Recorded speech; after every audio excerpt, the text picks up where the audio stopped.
Morning all. This is the second part of GitCo 2015 question paper solution. In the first part we have discussed until question number 50. In this part we will discussing question number from 51 to 100. Okay. We will also discuss the strategy that is needed to crack this examination.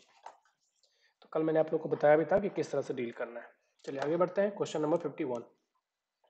Which type of foundation is normally considered safe and economical for black cotton soil? तो black cotton soil जहाँ पे भी होता है, black cotton soil में कभी पूछते हैं कि कौन सा क्ले मिनरल होता है. तो क्ले मिनरल बेसिकली 3 होते हैं. इसमें मोंट मोरिनोलाइट नाम का क्ले मिनरल होता है. और कौन कौन से क्ले मिनरल होते हैं? केओलिनाइट जिसे हम चाइना के लिए प्योर के लिए कहते हैं. दूसरा होता है इलाइट. और इसकी प्लास्टिसिटी भी पूछते हैं तो ये इसी इंक्रीजिंग ऑर्डर में बढ़ रहा है. सबसे कम प्लास्टिसिटी इसमें होता है, सेकेंड नंबर पे इसमें, और थर्ड नंबर पे इसमें. और सबसे ज़्यादा जो एक्सपेंसिव होता है वो भी हमारा यही क्ले मिनरल होता है. और इससे क्या बना होता है? Black cotton soil. तो इट इज़ हाईली एक्सपेंसिव. जब इसके अंदर वाटर एब्जॉर्ब होता है तो ये काफ़ी एक्सपेंड होता है, और जैसे ही वाटर इसमें से इवेपोरेट होता है तो ये क्रैक डेवलप करता है. तो ये बहुत ही हार्मफुल है हमारे स्ट्रक्चर के लिए. तो इसके लिए हम स्पेशल टाइप का फाउंडेशन यूज़ करते हैं जिसे कहते हैं हम अंडर रिम्ड पाइल. या फिर देखिए कई सारे सोल्यूशन है. अगर हमारा सॉइल बहुत ही कम डेप्थ तक है जो कि ब्लैक कॉटन सॉइल से इफेक्टेड है, तो हमारे पास बेस्ट सोल्यूशन है कि हम उस सॉइल को रिप्लेस करते हैं अच्छे सॉइल से. अगर ब्लैक कॉटन सॉइल की जो डेप्थ है वो बहुत ज़्यादा है तो उस केस में हम यूज़ करेंगे under rimmed pile. Under rimmed pile क्या होता है? सिंपल बोर्ड पाइल की तरह ही होता है, बट इसमें बल्ब लगे होते हैं. ऐसे सिंगल बल्ब भी हो सकता है, डबल बल्ब भी हो सकता है. तो आपको ये याद रखना. और बल्ब का जो डायमीटर होता है वो 2 to 3 टाइम्स होता है ऑफ साफ्ट डायमीटर. तो ये डायमीटर साफ्ट का है, इससे 2 to 3 टाइम्स होता है साफ्ट का डायमीटर के मुकाबले इसका. और इसकी जो स्पेसिंग होती है, सेकेंड बल्ब अगर हम प्रोवाइड कर रहे हैं तो इसकी स्पेसिंग होगी 1.5 of the soft diameter, right. 1.5 times. Maximum से मैक्सिमम 2 बल्ब तक ही इफेक्टिव रहता है एज कोड के आधार पे. 2 से ज़्यादा बल्ब लगाएंगे तो वो इनइफेक्टिव रहेगा. So maximum number of bulb should be 2. मैंने आपको सारे जो भी इससे जितने भी रिलेटेड है मैंने सब बता दिया आपको. इसमें से एक नए क्वेश्चन कहीं ना कहीं घुमा फिरा के आता रहता है. तो इसके लिए कौन सा हो गया? Under rimmed pile. Raft footing आप लोग जानते ही हैं, कंबाइंड फुटिंग ही होता है, बट सारे कॉलम का एक साथ हम जब मर्ज कर देते हैं उसे कहते हैं राफ्ट फुटिंग. और ये कब प्रोवाइड करते हैं? जब 50% से ज़्यादा एरिया हमारा आइसोलेटेड फुटिंग कवर कर रहा हो. स्ट्राइप फुटिंग क्या होता है? जब हम फुटिंग को ज्वाइंट करते हैं कि बीम के स्ट्राइप बीम के थ्रू, उसे कहते हैं हाई. अगर बेंडिंग मोमेंट हो तो उसको ट्रांसफर करने के लिए हम बीम यूज़ करते हैं, स्ट्राइप बीम. कंबाइंड फुटिंग, दो कॉलम के बीच में जो फुटिंग होता है, अगर ये ओवरलैप कर रहा है इसका प्रेशर बल्ब, या फिर उसकी फुटिंग एरिया कहीं भी ओवरलैप हो रही है, तो उस केस में हम दोनों के लिए कंबाइंड फुटिंग प्रोवाइड कर देते हैं. Next question is in a गसट base when the end of the column is machined for a complete bearing on the base plate, the axial load is assumed to be transferred on the base plate. देखिए base plate क्या होता है? जो steel के column होते हैं उसको load transfer करना है कहाँ? फुटिंग पे अल्टीमेटली. तो यही है कि कॉलम का लोड फुटिंग पे ट्रांसफर होना है. तो इसको हम दो तरीके से ट्रांसफर करते हैं. एक होता है हमारा स्लैब बेस, जिसे हम पेडेस्टल यूज करते हैं. स्लैब बेस, इस केस में क्या करते हैं? सिंपल पेडेस्टल बनाते हैं, यहाँ पे क्लिट एंगल लगाते हैं जो कि, और ये हमारा स्टील का कॉलम है. यहाँ से लोड आएगा पेडेस्टल पे, पेडेस्टल से लास्टली सॉइल में चला जाएगा.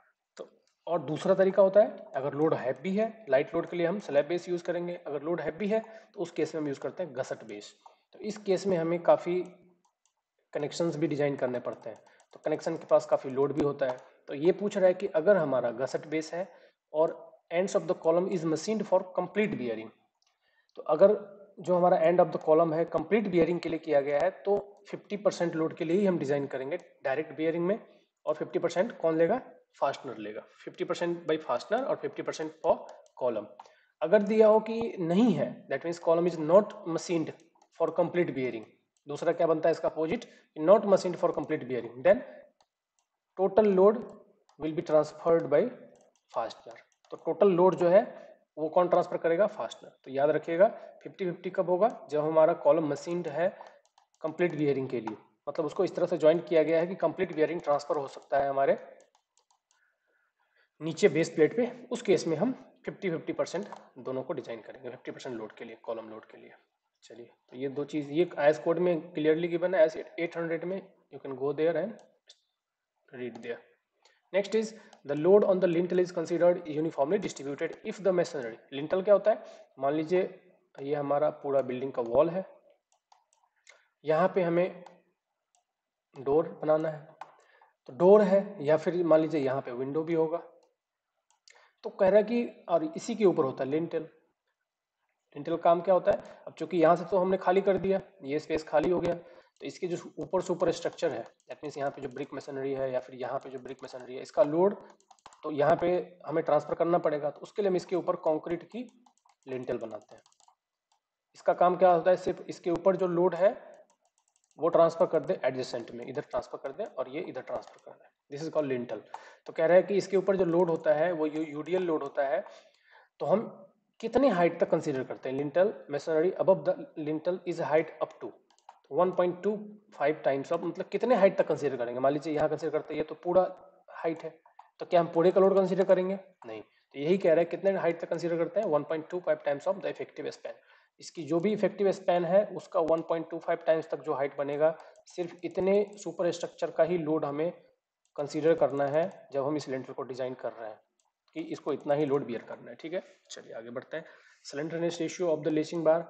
देखिए कंप्रेशन मेंबर के जितने भी क्लॉज गिवन है आपके IS 800 में, सबके सब अच्छी तरह से आपको याद होनी चाहिए, क्योंकि कंप्रेशन मेंबर के जो स्पेसिफिकेशंस हैं वो कई बार हर एक एग्जाम में स्टील से एक नए क्वेश्चन तो जरूर आता है। जैसे कि स्लेंडरनेस रेशियो का हो गया, इसकी वैल्यू पूछते हैं, आपकी लेसिंग बार की जो डायमेंशंस होती है उसके बारे में पूछते हैं कि थिकनेस कैसे फाइंड करते हैं, विड्थ कैसे फाइंड करते हैं, इफेक्टिव लेंथ कितना इंक्रीज कर देते हैं, ये सब क्वेश्चन बहुत बार आता है। इसलिए आप IS कोड की जो वैल्यू खास करके कंप्रेशन मेंबर के लिए है वो तो आप अच्छी तरह से रट ही लें, किसी भी एग्जाम के लिए ये बहुत इंपॉर्टेंट है।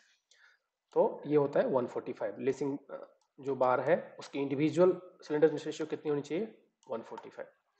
थिकनेस का पूछते हैं, विड्थ का पूछते हैं, तो ये बहुत इंपॉर्टेंट क्वेश्चन है। The effective length of continuous member is adopted between this times, कितना टाइम होता है distance between the centre of the intersection. तो कह रहा है इफेक्टिव लेंथ जो होता है कंटिन्यूस कंप्रेशन मेंबर, एक ऐसा कंप्रेशन मेंबर जो कि कंटिन्यूअस हो, तो इसका इफेक्टिव लेंथ कितना कंसीडर करेंगे, तो जनरली ये 0.721 होता है। अगेन ये IS 800 जो प्रीवियस वाला था 1984 उसमें डायरेक्ट वैल्यू गिवन है। At the time of failure in steel column, the average axial stress is related to the yield strength है। जानते हैं कि फेलियर के टाइम में स्टील कॉलम में एवरेज एक्सियल स्ट्रेस कितने के बराबर होगा, तो yield स्ट्रेंथ से क्या उसका रिलेशन होता है। तो कह रहा है कि जब फेल होता है तो हम कोई भी कॉलम डिजाइन करते हैं तो उसको हम FY पे डिजाइन करते हैं, क्योंकि FY के बाद वो वैसे ही बकल हो जाता है, तो ये होगा yield स्ट्रेंथ से कम। खास करके सिलेंडर कॉलम के लिए हमने स्टील में पढ़ा है कि अगर सिलेंडर कॉलम है तो उसकी फेलियर FY से काफ़ी पहले हो जाती है, ठीक है। हमारे 4 प्रकार के सेक्शन है, सिलेंडर है, कॉम्पैक्ट है, सेमी कॉम्पैक्ट है, उसके बाद प्लास्टिक सेक्शन है, इसी के आधार पर डिजाइन होता है हमारा स्टील सेक्शन। तो अगर खास करके वो सिलेंडर कॉलम है या सिलेंडर सेक्शन है हमारा, तो वो तो FY से बहुत पहले फेल हो जाएगा। तो यही हम डिफाइन किया है कि एक्सेल स्ट्रेस कितना होगा, यील्ड स्ट्रेंथ से भी कम होगा। कह रहा है कि newton second per metre square is the unit of. देखिए फ्लूइड मैकेनिक्स में यूनिट से बहुत बार क्वेश्चन आते हैं, और यूनिट में आपको ये नहीं कि सबका रटना है, आपको जनरली किस किस के पूछते हैं, तो जो फर्स्ट चैप्टर है प्रॉपर्टीज ऑफ फ्लूइड, इसमें से आपको सभी का, सरफेस टेंशन का, विस्कोसिटी का, डायनामिक विस्कोसिटी, काइनेमेटिक विस्कोसिटी, इन सब के डायमेंशन भी, यूनिट और डायमेंशन दोनों ही याद रखने हैं।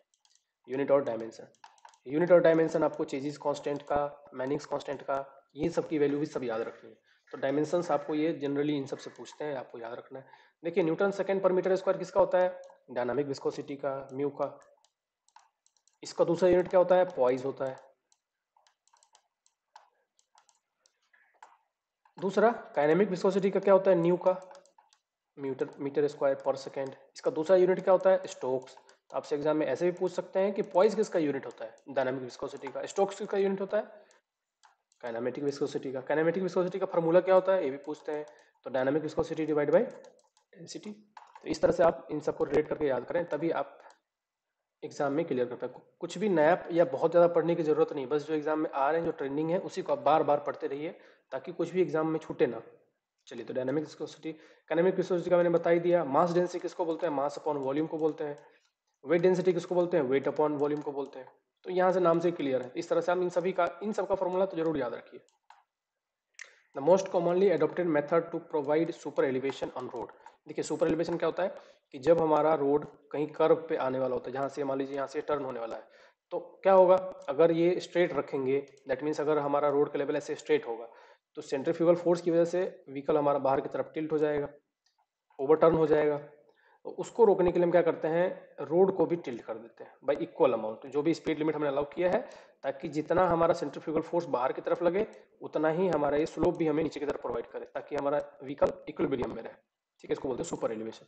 तो इसके दो तरीके हैं। आप क्या कर सकते हो, रोड को इनर एज, जैसे मान लीजिए पहले से रोड ये था, तो आप एक तरीके से ऐसे कर सकते हो कि सेंटर लाइन के थोड़ी इसको रोटेट कर दो।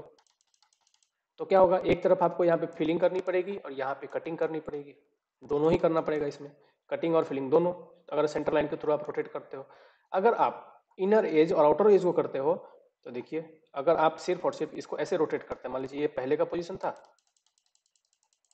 ऐसे करते हैं, तो इस केस में आपको सिर्फ और सिर्फ फिलिंग करनी पड़ेगी। तो इस केस में आपको सिर्फ और सिर्फ फिलिंग करनी पड़ेगी, कटिंग की जरूरत इसमें नहीं पड़ेगी। तो कह रहे हैं कि इसमें से मोस्ट जो कॉमनली एडॉप्टेड मेथड है वो कौन सा है, तो इनर एज को हम क्या करते हैं, आउटर एज इज रेज्ड। इसमें कह रहा है कि कौन सा मेथड हम अप्लाई करते हैं, providing the road surface about the inner as. Out inner as को हम यहाँ पे, या फिर यहाँ पे क्या कर सकते हैं, दूसरा तरीका क्या है, हम इसको कुछ नहीं करेंगे, इनर एज को सिर्फ हम डिप्रेस करते चले जाएंगे, तो हमारा सिर्फ फिलिंग आएगा, कटिंग आएगा।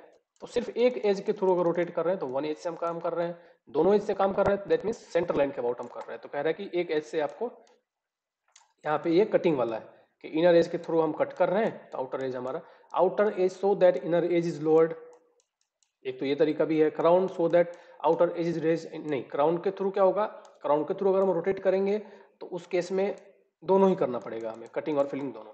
Matching level of near by road, नहीं, ये तो कोई मेथड ही नहीं है। मिनिमम स्टॉपिंग साइड डिस्टेंस, देखिए स्टॉपिंग साइड डिस्टेंस का ही मोस्टली एग्जाम में फॉर्मूला भी पूछते हैं और कैलकुलेट करने की भी वैल्यू आती है। कैलकुलेट करना थोड़ा सा मुश्किल है, क्योंकि बिना कैलकुलेटर के आप इसको सॉल्व काफी समय लगेगा। फॉर्मूला देखते हैं। स्टॉपिंग साइड डिस्टेंस क्या होता है कि मान लीजिए आपने व्हीकल ड्राइव कर रहे हो आप यहाँ पे, और आपने कुछ देखा कि जिसकी वजह से आपके व्हीकल को स्टॉप करना है, तो कह रहे हैं कि कितना कम से कम डिस्टेंस हमें ट्रेवल करना पड़ेगा, अगर हम ब्रेक अप्लाई करें तो कितने डिस्टेंस के बाद हमारा व्हीकल जाके कंप्लीटली जीरो पे आ जाएगा, रुक जाएगा। ठीक, तो इसके लिए फॉर्मूला क्या होता है, SSD, दो टर्म से मिलकर बना होता है, लेग डिस्टेंस और ब्रेकिंग डिस्टेंस। तो लेग डिस्टेंस को हम कैसे डिनोट करते हैं, 0.278 V into T plus V square upon 254 into f. v is the velocity, t is the reaction time. As per IRC reaction time should be 2.5। जितने देर आपने देखा कि इंसिडेंट क्या हो रहा है वो टाइम होता है 2.5 सेकंड। उस समय तो आप ब्रेक अप्लाई नहीं करोगे, तो यहाँ पे 2.5 फिक्स ले लेने का, अगर दिया हुआ है तो वो वैल्यू लेने की, नहीं तो 2.5 ले लेने का। v is the velocity in kmph, ये kmph का ही फॉर्मूला है। अगेन यहाँ पे v की वैल्यू यहाँ पे डालिए 254, ठीक है। f is the frictional coefficient in longitudinal direction, तो ये दोनों वैल्यू पूछते हैं। लॉन्गिट्यूडिनल डायरेक्शन में 0.35 से लेके 0.4 तक ये वेरी करता है, और सुपर एलिवेशन में हम लेटरल फ्रिक्शन की जरूरत पड़ती है हमें, उसकी वैल्यू होती है 0.15 फिक्स।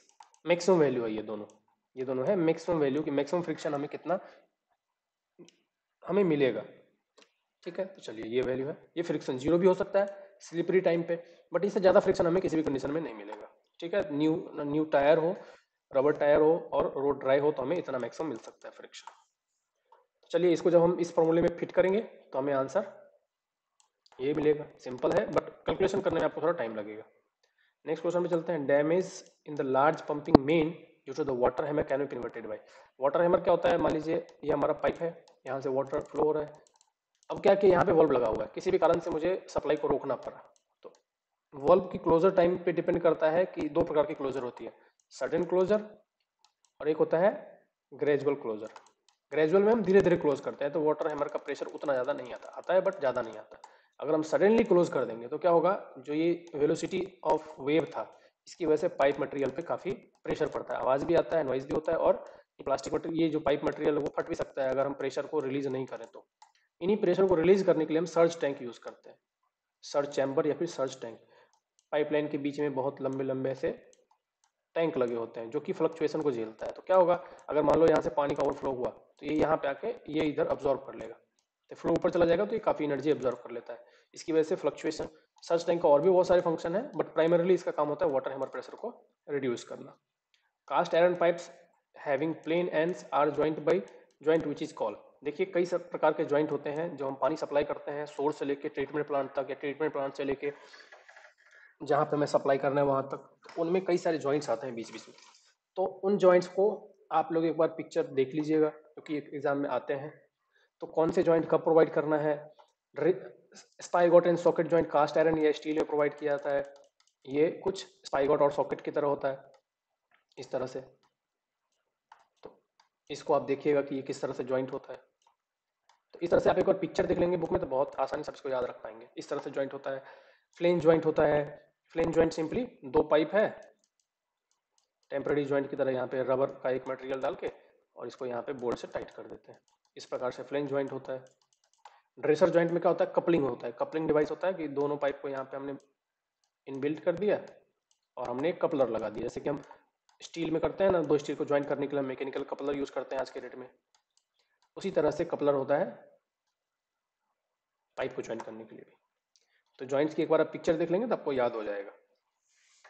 नेक्स्ट कह रहा है इन्वायरमेंट का क्वेश्चन है, threshold number, threshold order number, ठीक है।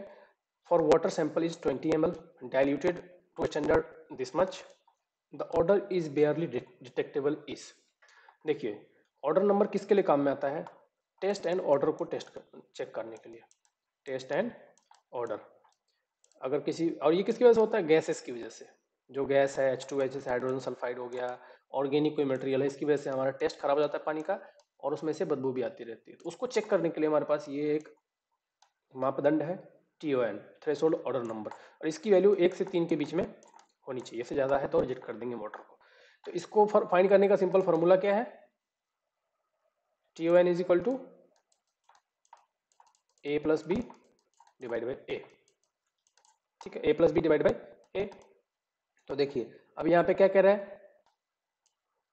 कि ए क्या होता है, दोनों का कॉम्बिनेशन, डाइल्यूटेड सैंपल का भी, मतलब ये हो गया हमारा डाइल्यूटेड सैंपल और ये हो गया हमारा रॉ सैंपल, इन दोनों का सम। तो डाइल्यूटेड टू स्टैंडर्ड कितना ml है, 100 ml प्लस 20 ml। तो देखिए इन दोनों को ऐड करके आप रेशियो निकाल लीजिए। ये रेशियो आएगा 120 डिवाइड बाई 20,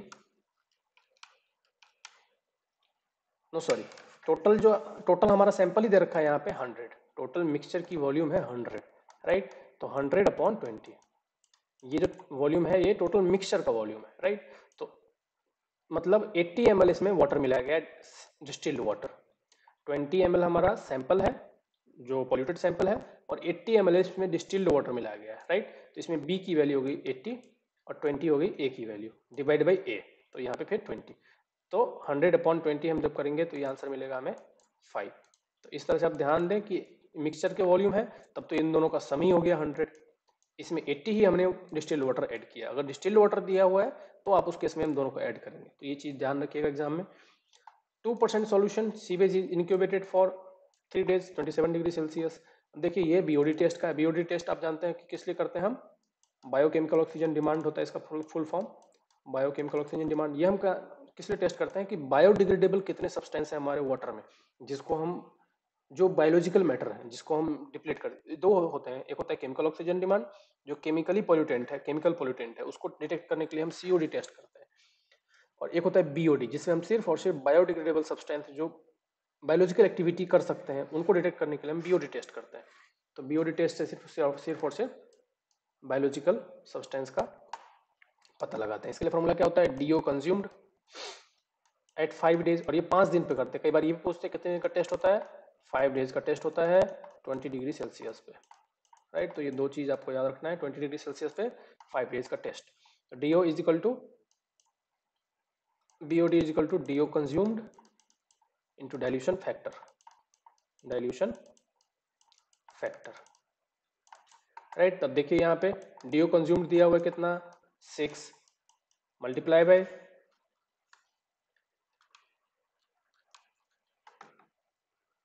कितना परसेंट दिया हुआ है, 2% दिया हुआ है, राइट, 2% दिया हुआ है। तो आपको यहाँ पे परसेंट क्या है, अगर परसेंट दिया हुआ है तो आपको यहाँ पे ये चीज ध्यान रखनी है कि अगर परसेंटेज के टर्म में क्वेश्चन दिया, अगर परसेंटेज के टर्म में दिया हुआ है तो आपको क्या करना है, डाइल्यूटेड सैंपल का वॉल्यूम यहाँ पे रखना है, volume of diluted sample divide by volume of undiluted, volume of undiluted. तो ये भी याद रखिए, डाइल्यूशन फैक्टर जो होता है वो इन दोनों का रेशियो होता है। तो volume of diluted sample divide by volume of undiluted sample, बस इन दोनों को आप यहाँ पे प्लेस करेंगे तो आपको आंसर मिलेगा। अब देखिए यहाँ पे वॉल्यूम ऑफ डाइल्यूटेड सैंपल कितना दिया हुआ है, तो 2% अगर दिया हुआ है तो यहाँ पे हम जानते हैं कि 2 ऑफ डाइल्यूटेड, सॉरी डाइल्यूटेड का दिया हुआ है परसेंट में है ना, तो 100, 100 डिवाइड बाई 2। अनडाइल्यूटेड कितना है, 2% कह रहा है, तो जो अनडाइल्यूटेड है दैट मीन्स जो हमारा कोर सैंपल है वो 2 है, कितने में से, 100 में से। अनडाइल्यूटेड मीन्स प्योर वाटर, तो 100 में से अगर हमें 2% दिया हुआ है, परसेंट दिया हुआ है, तो ऐसे ml में दिया हुआ है, तो आपको फिर वही जो हमने प्रीवियस क्वेश्चन में किया था वही कॉन्सेप्ट अपनाना है। तो ये हो जाएगा 50 मल्टीप्लाई बाय 6। आगे चलते हैं next question. When the mode of measurement of turbidity is the absorption of light. देखिए ये क्वेश्चन बहुत इंपॉर्टेंट है। टर्बिडिटी क्या होता है, हमारे वाटर में कोई भी जो सस्पेंडेड पार्टिकल्स होते हैं उनको मेजर करने के लिए हम टर्बिडिटी टेस्ट करते हैं। उसकी वजह से क्या होता है, हम इसको टेस्ट कैसे करते हैं, by simply using light. Light कितना रिफ्लेक्ट हो रहा है उसको यूज करते हैं। इसके कई सारे मेथड हैं, मैं आपको सारे मेथड बताता हूँ। सबसे पहला होता है टर्बिडिटी रॉड। टर्बिडिटी रॉड होता है, इसमें हम क्या करते हैं, जो रॉड होता है उसको हम वाटर के अंदर डिप करते हैं और देखते हैं कि कितना डेप्थ पे जाने के बाद हमें दिखना बंद हो गया रॉड का टिप, उस डेप्थ को मेजर करते हैं और फिर वहां से रीडिंग नोट करते हैं। इसको बोलते हैं हम टर्बिडिटी रॉड मेथड। इसमें टर्बिडिटी क्या होता है, एक और चीज है कि भाई हम कौन सा मेथड यूज कर सकते हैं किस सैंपल के लिए, तो वो भी आप देखिएगा। इसके लिए जो ये मेजर कर सकता है वो 5 to 10 तक मेजर कर सकता है, 5 to 10 ppm तक मेजर कर सकता है, इससे आगे मेजर नहीं कर सकता।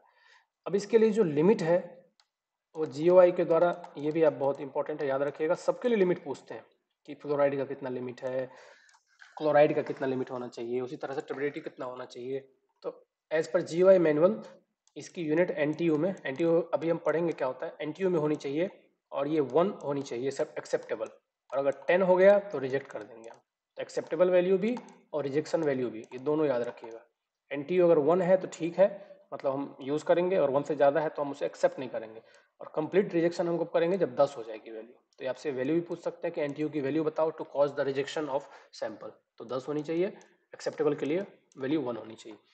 अब देखिए दूसरा मेथड होता है, एक तो अगर टर्बिडिटी रॉड से मेजर कर सकते हैं, दूसरा होता है हमारा जैक्सन टर्बिडिटी मीटर। दूसरा होता है हमारा Jackson turbidity metre, but Jackson जो यूज होता है हमारे ड्रिंकिंग सप्लाई के लिए नहीं, ये हाई जिसमें होता है अगर 25 ppm से अगर ज़्यादा है टर्बिडिटी की वैल्यू, उसी के लिए यूज़ करते हैं जैक्सन। ठीक है, जैक्सन में भी क्या करते हैं हम, फ्लेम नीचे इधर ऐसे बर्न करते हैं, ऊपर हम सैंपल को रखते हैं, यहाँ पे सैंपल को, और ऊपर से हम ऑब्जर्व करते हैं कि, और इसमें वाटर सैंपल डालते जाते हैं। कहते हैं कि अब चेक करते हैं कि कितने वाटर डेप्थ के बाद हमें ये फ्लेम का जो ये यहाँ से दिख रहा था फ्लेम, वो दिखना बंद हो जाता है, तो उसको हम फिर यूज़ करते हैं फाइंड करने। This is called Jackson method.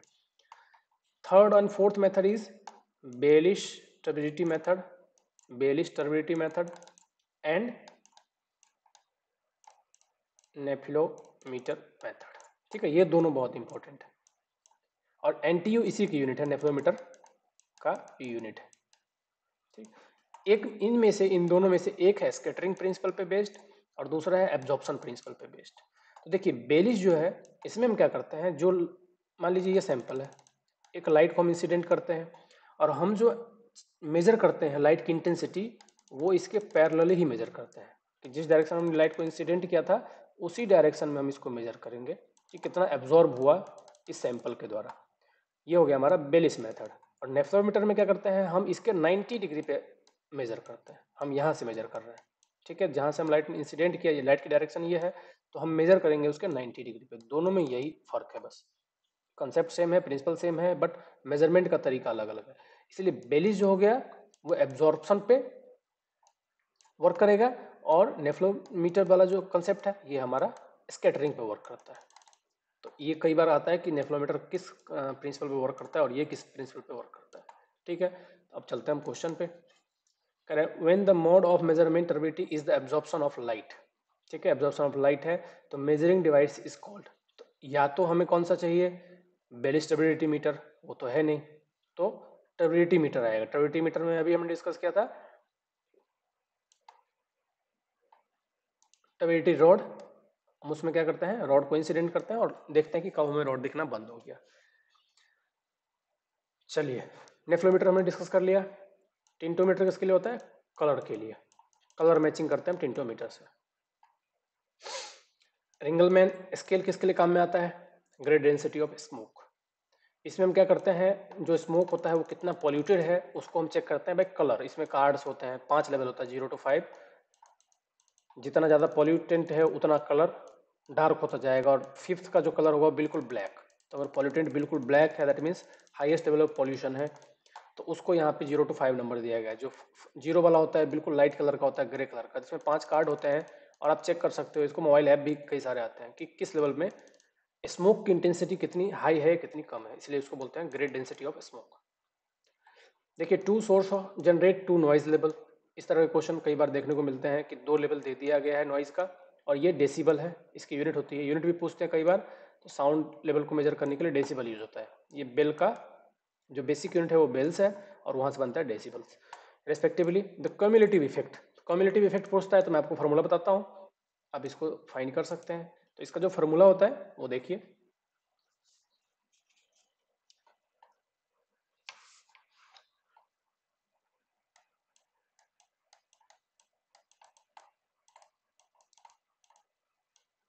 log base 10 1 upon n sigma of I is equal to 1 to I is equal to n 10 raised to power L by n। ठीक है, बस इसको आपको यहाँ पे यूज करना है। 20 आपको पता है कि 20 है इस केस में, log base 10, n क्या है, नंबर ऑफ ऑब्जर्वेशन कितने, 2 है, 1/2। समेशन में क्या करना है, समेशन कर देना है, 2 ही रीडिंग है तो यहाँ पे 2 आ जाएगा। 10 रेज टू पावर ln कितना है, 90, तो 90 डिवाइड बाई ln बाई 20 होता है यहाँ पे, ln बाई 20, तो 90 divide by 20, 10 raise to power 90 divide by 20 plus 10 raise to power 94 divide by 20। इस तरह से जितने भी रीडिंग है आप ऐड करते जाएंगे, और जितना रीडिंग होगा वहाँ यहाँ पे वही नंबर आएगा, बाकी सब कांस्टेंट रहेगा। इसको जब आप सॉल्व करेंगे तो आपको कंप्लीट मिलेगा। इसका आंसर मेरे हिसाब से गलत है, इसका आंसर आएगा 92 डेसिबल। चलिए आगे चलते हैं। Next question is as per IS 456 recommendation to provide the certain minimum steel. देखिए ये क्वेश्चन भी इंपॉर्टेंट है, मिनिमम स्टील का भी और मिनिमम स्पेसिंग का भी, दोनों कॉन्सेप्ट इंपॉर्टेंट है। मिनिमम स्टील जो प्रोवाइड करते हैं वो डिफ्लेक्शन को कंट्रोल करने के लिए प्रोवाइड करते हैं, ताकि डिफ्लेक्शन अंडर लिमिट हो। तो मिनिमम स्टील AST मीन जो होता है वो डिफ्लेक्शन कंट्रोल के लिए, या फिर ब्रिटल फेलियर से बचने के लिए, डक्टाइल फेलियर को अटेन करने के लिए, सारे कारण आप कह सकते हैं। और जो मिनिमम स्पेसिंग होता है, या फिर स्पेसिंग कंट्रोल जो कहते हैं कि सरिये के बीच में या स्टील के बीच में स्पेसिंग होता है, वो किसको कंट्रोल करता है, क्रैकिंग को कंट्रोल करता है। अगर ज़्यादा स्पेसिंग दे देंगे तो क्या होगा, हमारा सेफ तो रहेगा बट क्रैक ज़्यादा डेवलप होंगे। तो spacing always controls the cracking of the concrete, whereas minimum steel controls the deflection और ब्रिटल फेलियर और डक्टाइल फेलियर। अब जिस तरह से भी इसको सोचो सब एक ही है। डक्टाइल फेलियर हो इसलिए करते हैं, ब्रिटल फेलियर ना हो इसलिए करते हैं, डिफ्लेक्शन एक्सेसिव ना हो इसलिए करते हैं। तो AST को आप कई तरीके से दर्शा सकते हो। तो to avoid the rupture of the concrete in case of flexural failure, तो रप्चर को अवॉइड करने के लिए, दैट मीन्स ब्रिटल फेलियर ना हो, इसके लिए यूज करते हैं। चलिए आगे बढ़ते हैं। As the percentage of steel increases in RCC beam, देखिए ये RCC बीम है, ये हमारा न्यूट्रल एक्सिस मान लेते हैं। तो हम जानते हैं कि न्यूट्रल एक्सिस की डेप्थ कंक्रीट के एरिया पे डिपेंड करता है और AST पे भी डिपेंड करता है। कंक्रीट का एरिया अगर बढ़ाएंगे तो क्या होगा, न्यूट्रल एक्सिस नीचे शिफ्ट होगा। स्टील का एरिया बढ़ाएंगे तो भी हमारा डेप्थ ऑफ न्यूट्रल एक्सिस नीचे शिफ्ट होगा। जो XU का फॉर्मूला होता है वो याद होगा आप लोगों को। XU का फॉर्मूला आपको IS कोड में पेज नंबर 96 पे क्लियरली गिवन है। मैं फॉर्मूला यहाँ पे लिख देता हूँ। XU is equal to 0.87 FY into AST divide by 0.36 तो FCK into B into D, XU by D का फॉर्मूला होता है। तो देखिए XU AST के प्रोपोर्शनल है, और एफ सी के इन्वर्सली प्रोपोर्शनल है, और बी डी के भी इन्वर्सली प्रोपोर्शनल है। ठीक, बी डी की वैल्यू घटती जाएगी तो एक्स यू की वैल्यू बढ़ती जाएगी। चलिए, इस तरह से आप रेट करके, but most of the time जैसे हम स्टील बढ़ाएंगे तो क्या होगा, स्टील का मतलब ये रीजन बढ़ रहा है तो उतने ही स्ट्रेंथ को स्टील को इक्वल करना है। स्टील अमाउंट ऑफ स्टील बढ़ा रहे हैं, दैट मीन्स अब स्टील की स्ट्रेंथ बढ़ रही है, दैट मीन्स टेंसाइल स्ट्रेंथ और टेंसाइल स्ट्रेंथ का पार्ट बढ़ रहा है, मतलब अब उतने ही इक्वल होनी चाहिए। किसके लिए, कंक्रीट का एरिया भी उतना उसी के इक्विवेलेंट में इक्वल होनी चाहिए। तो उसकी इक्विवेलेंट को बढ़ाने के लिए क्या करेगा, कंक्रीट का एरिया ज़्यादा चाहिए हमें, तो अब ये एरिया इतना कंज्यूम करेगा क्योंकि इसको टेंसाइल स्ट्रेंथ के बराबर होना है, तो ये अब इतना एरिया कंज्यूम करेगा, इसलिए न्यूट्रल एक्सिस कहाँ शिफ्ट हो जाएगा, यहाँ शिफ्ट हो जाएगा। स्टील का एरिया कम करेंगे तो क्या हो जाएगा, जाहिर सी बात है इसका स्ट्रेंथ कम हो गया, तब स्टील की भी रिक्वायरमेंट कम होगी इक्विलिब्रियम के लिए, बैलेंस डिजाइन के लिए, तो न्यूट्रल एक्सिस ऊपर शिफ्ट होगा। तो यही कंसेप्ट है न्यूट्रल एक्सिस के बढ़ने और घटने का। चलिए आगे चलते हैं, नेक्स्ट क्वेश्चन कह रहा for a continuous floor slab supported on beams the ratio of end span length to the interview. ये भी एज 4, 5, 6 डायरेक्ट है, इसमें आपको कुछ भी नया नहीं करना है, एज कोड में वैल्यू गिवन है, ये 0.9 के बराबर होता है। Thickened part of flat slab over it's support column is technically non. देखिए फ्लैट स्लैब क्या होता है, जिस स्लैब में हम बीम प्रोवाइड नहीं करते, सीधा स्लैब डायरेक्टली सपोर्टेड होता है कॉलम पे, तो उसको बोलते हैं फ्लैट स्लैब। बट इस केस में हमें स्लैब की थिकनेस ज़्यादा प्रोवाइड करनी होती है। बट एक डिमेरिट होता है इस केस के लिए कि जहाँ पे भी कॉलम होता है, क्योंकि बीच में तो हम बीम प्रोवाइड कर नहीं रहे हैं, तो जहाँ पे कॉलम होता है वहाँ पे काफ़ी हैवी पंचिंग सीयर, जो चीज़ हम 2 वे सीयर भी कहते हैं, 2 वे सीयर की वैल्यू बहुत ज़्यादा हाई होती है, जिसकी वजह से इट में पॉसिबल कि इसकी लोड की वजह से ये यहाँ पे पंचिंग फेलियर हो जाए। तो उसको कम करने के लिए हम क्या करते हैं, दो तरीके हैं। स्लैब की जो यहाँ पे डायमेंशन है उसको हम बढ़ा देते हैं ताकि लोड ज़्यादा एरिया में डिस्ट्रीब्यूट हो। तो पहला तरीका क्या है कि हम स्लैब की थिकनेस को यहाँ पे चारों तरफ 3D में इस तरह से दिखेगा आपको, अगर प्लान में देखेंगे तो इस तरह से बढ़ा दिया जाता है, बीच में यहाँ पे कॉलम होता है। ठीक है, प्लान में देखेंगे तो ऐसा दिखेगा, दिस इज कॉल्ड ड्रॉप, इसको कहते हैं ड्रॉप। ठीक है, दूसरा तरीका क्या है कि हम कॉलम में कॉलम हेड प्रोवाइड कर देते हैं, कॉलम की भी डायमेंशन यहाँ पे बढ़ा देते हैं। तो ये दोनों तरीके होते हैं, कभी कभी सिर्फ कॉलम हेड होता है, कहीं कहीं सिर्फ ड्रॉप होता है, अगर बहुत ही ज़्यादा हैवी है तो हम दोनों ही कंडीशन प्रोवाइड करेंगे। तो हम ड्रॉप के साथ कॉलम हेड भी प्रोवाइड करेंगे। तो नीचे वाले पोर्शन को जो कॉलम में प्रोवाइड किया जाता है उसको कहते हैं कॉलम हेड, और स्लैब में जो प्रोवाइड किया जाता है उसको कहते हैं कॉलम और स्लैब का ड्रॉप। ठीक है, तो कॉलम हेड भी होता है, बट थिकेंड पार्ट पूछा है यहाँ पे, जो थिकेंड पार्ट है तो वो हमारा ड्रॉप कहलाता है। चलिए आगे बढ़ते हैं, साइड फेस रेनफोर्समेंट। ये क्वेश्चन बहुत इंपॉर्टेंट है और बहुत बार आया हुआ क्वेश्चन में। क्या कह रहा है कि अगर बीम की थिकनेस या डेप्थ कितनी से ज़्यादा बढ़ जाए तो हमें बॉटम रेनफोर्समेंट के अलावा या टॉप रेनफोर्समेंट के अलावा हमें साइड फेस, मतलब यहाँ पे भी जरूरत पड़ेगी प्रोवाइड करने की, तो वो होता है 750 mm। ठीक है, 750 mm से अगर ज़्यादा डेप्थ बढ़ गया तो उस केस में हमें साइड में भी रेनफोर्समेंट कितना, 0.1% of the wave area, 0.1% of the wave area, इतना स्टील हमें प्रोवाइड करना है। ये भी एज कोड का डायरेक्ट वैल्यू है, मैंने कहा ना एज कोड आप रट के ही जाइए। इन limit state method approach RCC structure the spacing of the main reinforcement bar primarily controls. मैंने अभी बताया था आपको कि स्पेसिंग क्या कंट्रोल करता है, क्रैकिंग। डिफ्लेक्शन कौन कंट्रोल करता है, minimum AST minimum, AST minimum. आगे चलते हैं, in RCC structure which of the following are independent of applied load. Applied load से कौन इंडिपेंडेंट है, देखिए कार्बोनेशन श्रिंकेज क्या होता है, इन्वायरमेंट का कार्बन डाइऑक्साइड जो हमारे कंक्रीट के CaOH2 के साथ रिएक्शन करने लगता है कैल्शियम हाइड्रोक्साइड के साथ, तो उसकी वजह से हमारी वॉल्यूम चेंज होता है, वॉल्यूम में डिक्रीज आता है, वॉल्यूम में डिक्रीज आता है, इसको बोलते हैं कार्बोनेशन श्रिंकेज। इसमें लोड का कोई रोल नहीं है क्योंकि इसमें कार्बन डाइऑक्साइड और इन्वायरमेंट का एक्सपोजर डिपेंड करता है। ड्राइंग श्रिंकेज अगेन क्या होता है कि जो हमारी जो सरफेस पे वाटर है या फिर कंक्रीट के अंदर वाटर है, उसकी ड्राइंग होने की वजह से जो श्रिंकेज आता है वो ड्राई होगा ही होगा, उस वो भी डिपेंड करता है इन्वायरमेंट का टेम्परेचर पे, क्योरिंग आपने कितना किया है, आपकी मेम्ब्रेन वगैरह मतलब पोरोसिटी कितनी है कंक्रीट की, इन सब बातों पर डिपेंड करता है। लोड से इन दोनों का कोई लेने देना नहीं। क्रिप हम जानते हैं, क्रिप हमारा सस्टेंडेड लोड पे डिपेंड करता है, सस्टेंडेड लोड जितना ज़्यादा होगा क्रिप उतनी ही ज़्यादा होगी। इलास्टिक स्ट्रेन क्या होता है, जो हम लोग फोर्स अप्लाई करते हैं तो कितना लोड की वजह से डिफ्लेक्शन आ रहा है। ठीक है, लोड वर्सेस डिफ्लेक्शन का जो डायग्राम होता है उसी को बोलते हैं इलास्टिक स्ट्रेन। तो इलास्टिक इन दोनों हाईली डिपेंडेंट है अप्लाइड लोड पे। तो नहीं पूछा है तो कौन सा नहीं है, तो 3 और 4। Ratio of fatigue load of welded steel structure to fatigue क्या होता है, एक ऐसा लोड जो हमारे स्ट्रक्चर पे बार बार एक्ट कर रहा हो। ठीक है, ऐसा लोड जो कंटिन्यूअस एक्ट नहीं कर रहा है but it is cyclic type loading. तो उसको बोलते हैं फटीग लोड। तो कह रहा है कि वेल्डेड स्ट्रक्चर में और रिवेटेड स्ट्रक्चर में क्या रेशियो रहेगा, कौन सा स्ट्रेंथ ज़्यादा रहेगा इन दोनों में। तो it is always less than 1। That means कि जो हमारी रिवेटेड की है इसकी ज़्यादा होती है as compare to welded. That's the way back friction factor. Friction factor किस में काम आता है, पाइप फ्लो में। फ्लूइड मैकेनिक्स में जाएंगे तो जो पाइप में फ्रिक्शन की वजह से एनर्जी का लॉस होता है उसको फाइंड करने के लिए हमारा डार्सी फार्मूला है। तो एच एफ का फार्मूला आप लोग याद कर लीजिए, F L V square upon 2GD होता है, जिसमें एफ क्या है, फ्रिक्शन फैक्टर है। तो इसमें भी दो है, ये फ्रिक्शन फैक्टर है और अगर हम इसको एफ डैश करेंगे तो एफ डैश में यहाँ पे फिर 4 लगाना पड़ेगा, तभी जाके बराबर होगा F L V square upon 2GD। यहाँ पे एफ क्या है, फ्रिक्शनल कोफिशिएंट है। तो कोफिशिएंट ऑफ फ्रिक्शन 4 टाइम्स जो होता है वो किसके बराबर होता है, फ्रिक्शन फैक्टर। तो 4 times of coefficient of friction is equal to friction factor. ठीक है।